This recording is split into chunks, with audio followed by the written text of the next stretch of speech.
नमस्कार दोस्तों।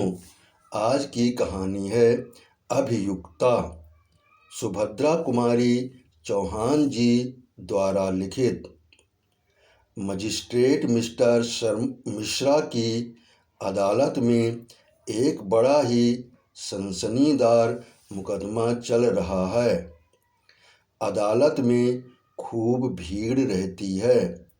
मामला एक 20 बरस की युवती का है, जिस पर बैरिस्टर गुप्ता के लड़के के गले से सोने की जंजीर चुराने का अपराध लगाया गया है। एक तो वैसे ही किसी स्त्री के अदालत में आते ही न जाने कहाँ से अदालत के आसपास मनुष्यों की भीड़ लग जाती है, और यदि कहीं स्त्री सुंदर हुई फिर तो भीड़ के विषय में कहना ही क्या है। आदमी इस तरह टूटते हैं जैसे उन्होंने कभी कोई स्त्री देखी ही ना हो। इसके अतिरिक्त मज़ेदार बात यह भी थी कि बैरिस्टर गुप्ता स्वयं इस मामले में गवाही देने के लिए अदालत में आए थे। बैरिस्टर गुप्ता शहर के मशहूर बैरिस्टर हैं। शहर का बच्चा बच्चा उन्हें जानता है।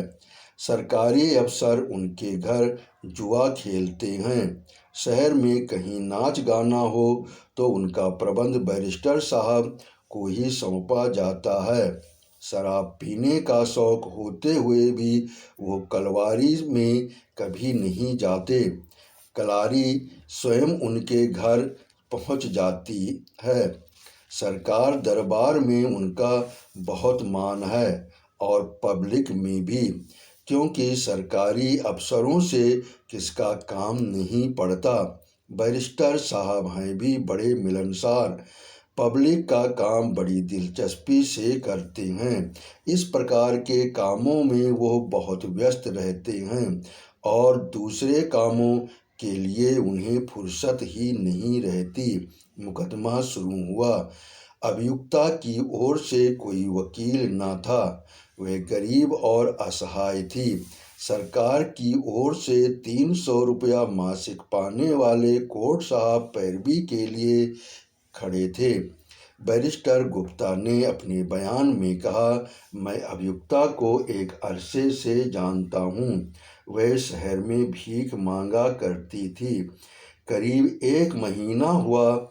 एक दिन मैंने अपने मकान के पास कुछ गुंडों को उससे छेड़ते देखा। मुझे इस पर दया आई। उन गुंडों को भगाकर मैं इसे अपने घर ले आया, और जब मुझे मालूम हुआ कि इसका कोई भी नहीं है, तब खाने और कपड़े पर इसे अपने घर पर बच्चों को संभालने के लिए रख लिया। 15 दिन काम करने के बाद एक दिन रात को यह यकायक गायब हो गई। दूसरे दिन मैंने देखा कि बच्चे के गले की सोने की जंजीर भी नहीं है। तब मैंने पुलिस में इत्तला दी। बाद में पुलिस ने इसे मैं सोने की चेन के गिरफ्तार किया और मुझसे चेन की शिनाख्त करवाई। मैंने वैसी ही 5 चेनों में से अपनी चेन पहचान ली। अदालत की टेबल पर रखी हुई चेन को हाथ में लेकर बैरिस्टर गुप्ता ने कहा, ये चेन मेरी है, मैंने खुद इसे बनवाई थी। बैरिस्टर गुप्ता का बयान खत्म हुआ। मजिस्ट्रेट ने गंभीर स्वर में अभियुक्ता की ओर देखकर पूछा, तुमको बैरिस्टर साहब से कुछ सवाल करना है। अभियुक्ता का चेहरा तमतमा उठा। वह तिरस्कार सूचक स्वर में बोली, जी नहीं, सवाल पूछना तो दूर की बात है, मैं तो इनका मुंह भी नहीं देखना चाहती। अभियुक्ता की इस निर्भीकता से दर्शकों के ऊपर आश्चर्य की लहर सी दौड़ गई। सबकी आंखें उसकी ओर फिर गईं। बैरिस्टर गुप्ता की ओर भी लोगों का ध्यान विशेष रूप से आकर्षित हुआ। उनके मुंह से एक प्रकार की दबी हुई अस्पष्ट मरमर ध्वनि सी निकल पड़ी। मुकदमे में और भी रंग आ गया। अब तो लोग अधिक ध्यान से मुकदमे की कार्रवाई को सुनने लगे। बैरिस्टर गुप्ता की बातों का समर्थन पुलिस के दूसरे गवाहों ने भी किया। एक सर्राफ ने आकर कहा, मेरी दुकान से सोना लेकर बैरिस्टर साहब ने मेरे सामने ही ये चेन सुनार को बनाने के लिए दी थी।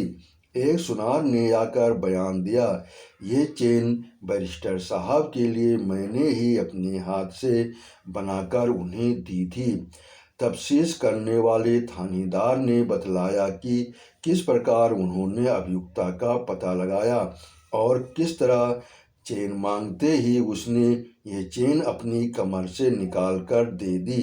थानेदार ने ये भी कहा कि अभियुक्ता इस चेन को अपनी माँ की दी हुई बतलाती है, जिसके साफ मालूम होता है कि अभियुक्ता बहुत चालाक है। सरकारी गवाहों के बयान हो जाने के बाद अभियुक्ता ने से मजिस्ट्रेट ने पूछना शुरू किया, तुम्हारा नाम? चुन्नी। पति का नाम? मैं कुमारी हूँ।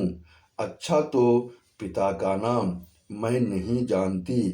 मैं जब एक बहुत छोटी थी तब या तो मेरे पिता मर गए थे या कहीं चले गए थे।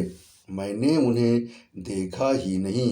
मेरी माँ ने मुझे कभी उनका नाम भी नहीं बतलाया और अब तो कुछ दिन हुए मेरी माँ का भी देहांत हो गया। कहते कहते अभियुक्ता की आंखें डबडबा आईं। दोनों हाथों से अपना मुंह ढककर वो सिसकियां लेने लगी। दर्शकों ने सहानुभूतिपूर्वक अभियुक्ता की ओर देखा, किंतु कोर्ट इंस्पेक्टर ने कड़े स्वर में कहा, ये नाटक यहाँ मत करो। जो कुछ साहब पूछते हैं उसका जवाब दो।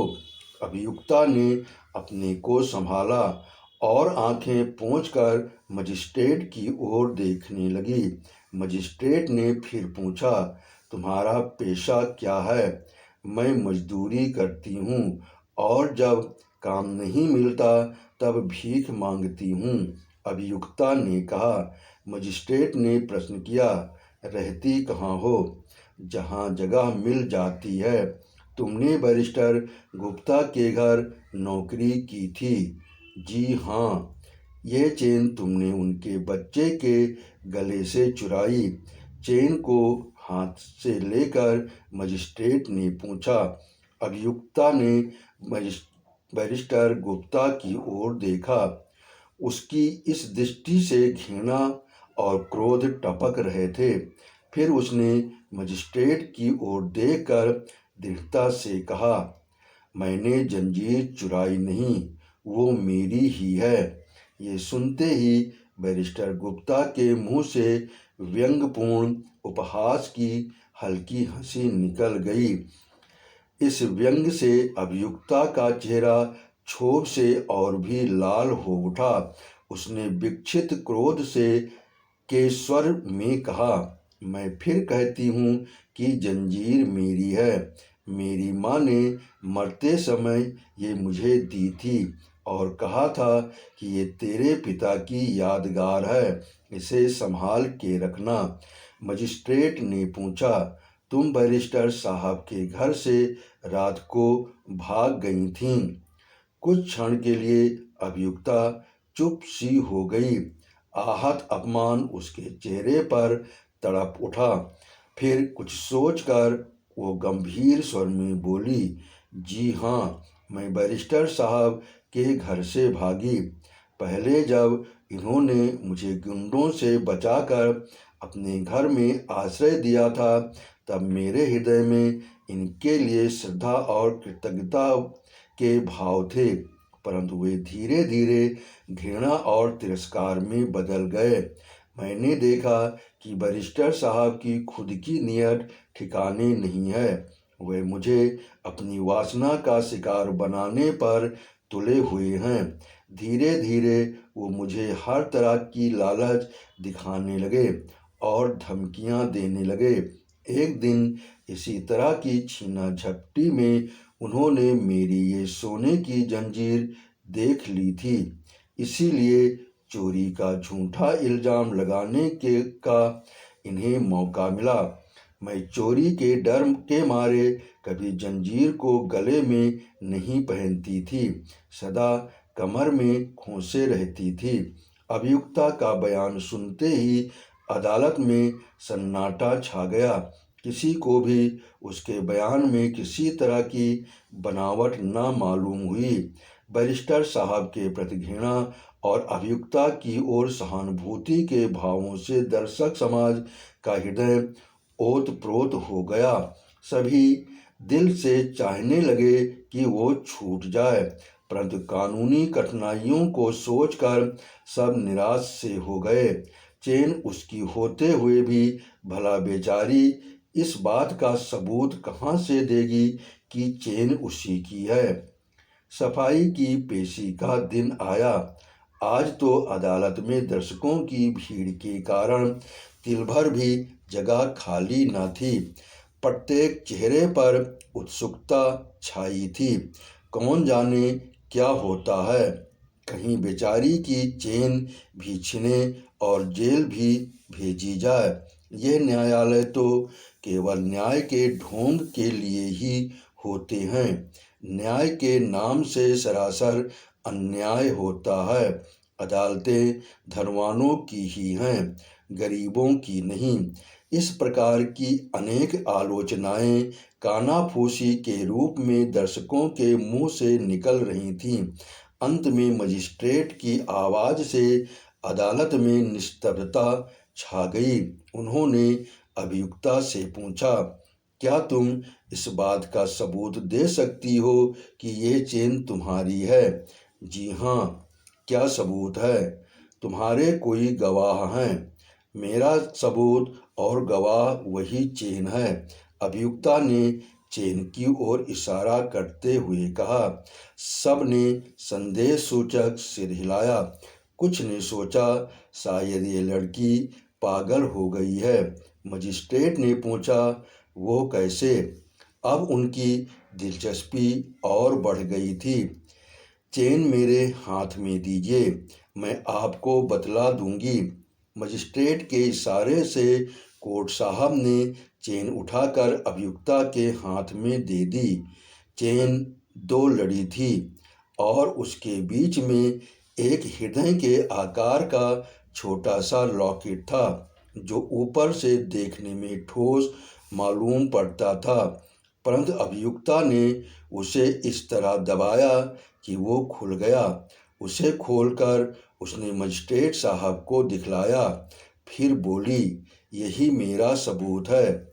ये मेरे पिता की तस्वीर है। मजिस्ट्रेट ने उत्सुकता से वो लॉकेट अपने हाथ में लेकर देखा और देखते ही रह गए। लॉकेट के अंदर एक 20 वर्ष के युवक का फोटो था। मजिस्ट्रेट ने उसे देखा। उनकी दृष्टि के सामने से अतीत का एक धुंधला सा चित्रपट फिर गया। 20 वर्ष पहले वो कॉलेज में बीए फाइनल में पढ़ते थे। उनके मेस की महाराजिन बुढ़िया थी, इसलिए कभी कभी उनकी नातिन भी रोटी बनाने आ जाया करती थी।